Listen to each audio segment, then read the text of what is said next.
ఈ వార్మప్ రొటీన్ని మీ వర్కౌట్లో యాడ్ చేసుకోండి. మీరు హోమ్ వర్కౌట్స్ చేసినా, జిమ్లో వర్కౌట్ చేసినా వార్మప్ అనేది మాత్రం చాలా ఇంపార్టెంట్.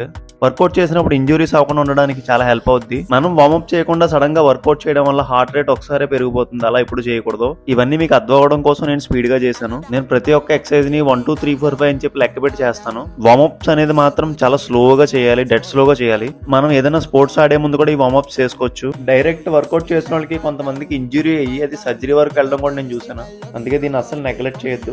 జిమ్ కి వెళ్ళే వాళ్ళు అయితే చెస్ట్ చేసే రోజు మాత్రం పుషప్స్ చేయండి. బ్యాక్ వర్కౌట్ చేసినప్పుడేమో పుల్అప్స్ చేయండి. ఓవర్ వెయిట్ ఉన్న వాళ్ళు స్లోగా ట్రై చేయండి.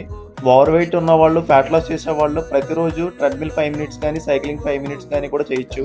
అబ్డామినల్ వర్కౌట్స్ చేసే ముందు ఈ స్టిక్ వర్కౌట్స్ కానీ, ఒకవేళ స్టిక్ లేకపోతే ట్విస్టర్స్ ఉంటాయి కదా, అవి కూడా చేయొచ్చు. ఈ రొటేషనల్ వార్మప్ మాత్రం డైలీ చేయండి. ఎందుకంటే ఇది షోల్డర్ ఇంజురీ మాక్సిమం ఎక్కువ మందికి అవుతుంది. అవ్వకుండా చాలా హెల్ప్ అవుద్ది.